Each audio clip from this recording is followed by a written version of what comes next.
Hey everyone, my name is Joshua Save Joshua Reviews, and don't mind the mess back there. And today I'm going to be talking about my thoughts on the Flash bombing at the box office.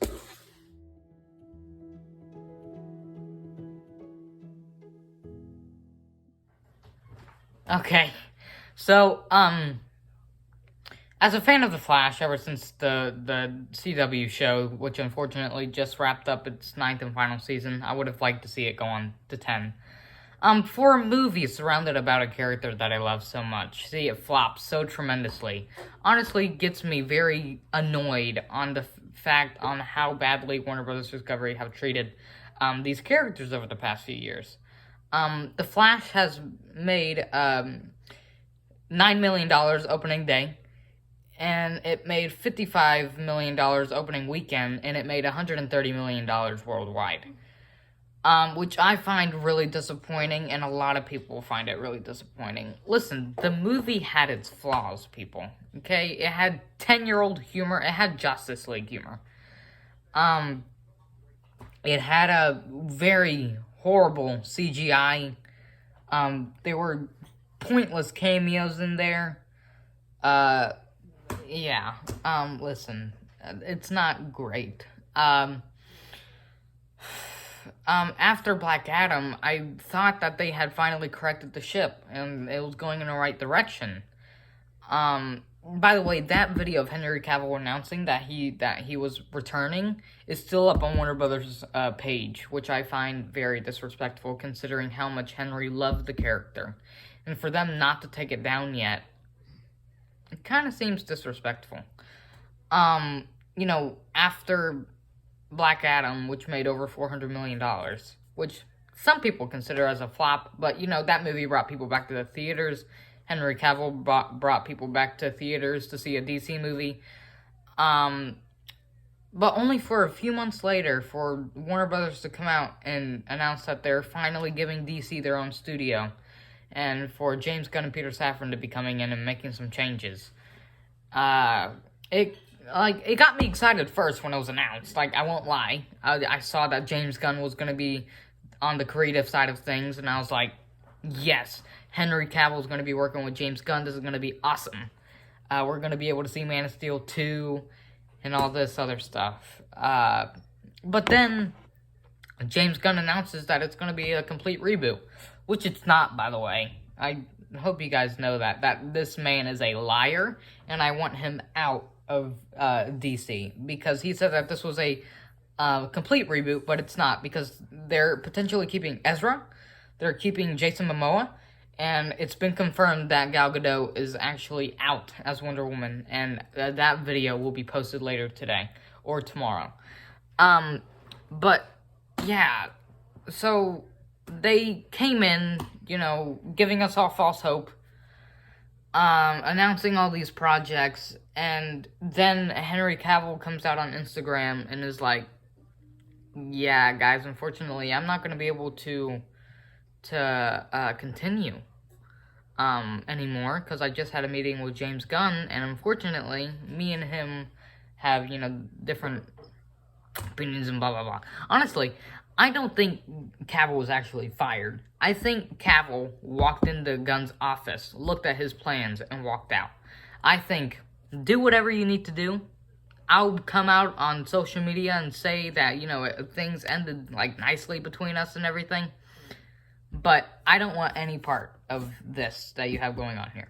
And we already know that some of the projects that Gunn has announced seem kind of mediocre. Nobody knows about the Creature Commandos. No one knows about the Authority. And for a Peacemaker continuation series called Waller. And a lot of people actually don't like Amanda Waller. So, or at least, her live action adaptation. A lot of people are actually starting to, see the downside of things, and I'm actually very glad that they are. But, yeah, there, in no, way did I ever think, because this film had been in pre-production and had been worked on for over 9 years, and for it to come out to flop tremendously, honestly, probably ticks off some Warner Brothers executives that, you know, they probably regret some of the decisions that they've made over, you know, obviously announcing the reboot a little early and everything, and that's going to have a tremendous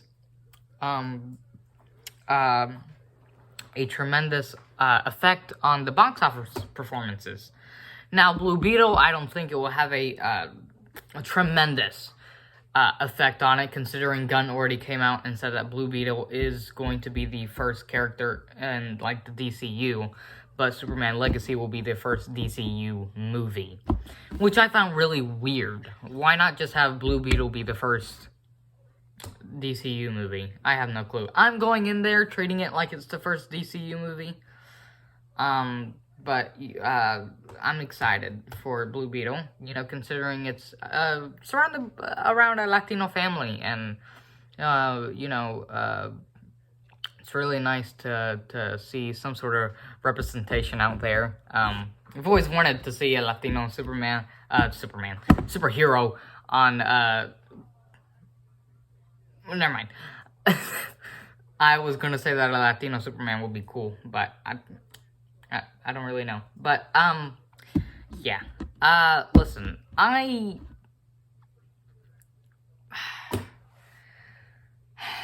listen, The Flash has been a major part of me, you know, not just the TV show, you know, well, mainly the TV show. I unfortunately haven't had the pleasure of reading many comics growing up, so I've really only had, like, the show and the DC animated projects and stuff like that. So he's always been around in my life, and I always love him. But Ezra Miller's adaptation of Barry Allen, I don't really appreciate that much. I much prefer Grant Gustin's performance as Barry Allen / The Flash. Hopefully, you know, there are a lot of rumors circulating out there that Grant Gustin will actually be the new DCU Flash, which part of me hope it's true, but, you know, Grant just came out and said in an interview that, you know, he's hoping to take some time off and spend some time with his family and wife and kids, so I want him to enjoy that time. I want him to just look back on all the amazing 10 years of work that he's done. Technically 10, because, you know, he first debuted on Arrow back in 2012, so anyway, yeah, listen, I'm disappointed. A lot of fans are disappointed.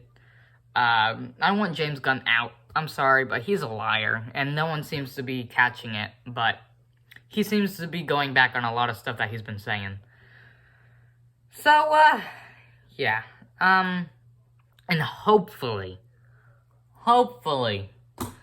people start to, catch him out on it. Aaron Fischer, he's a review channelist. He has a review channel, and that's where I mostly get some of my ideas for some of my videos that I make on here. He's great. He's fantastic. You guys should go check him out. And I'll link a link in the description if I can. But, yeah, he catches Gunn out on some of the stuff he says, on some of the crap he says. So, I'm excited that we have one guy who's catching him out. But, anyway, this has been Joshua Arce of Joshua Reviews, and, I will see you guys later. By the way, I know, you know, I've been making, like, a lot of Flash-related content, but, listen, a content creator is going to do whatever he can to get views. I'm not saying I'm doing this to get views, I'm doing this because I'm trying to spread my honest opinion on something that, I really thought should have been successful, but, unfortunately, it wasn't. So, alright guys, I will see you guys in the next video. Take care and peace.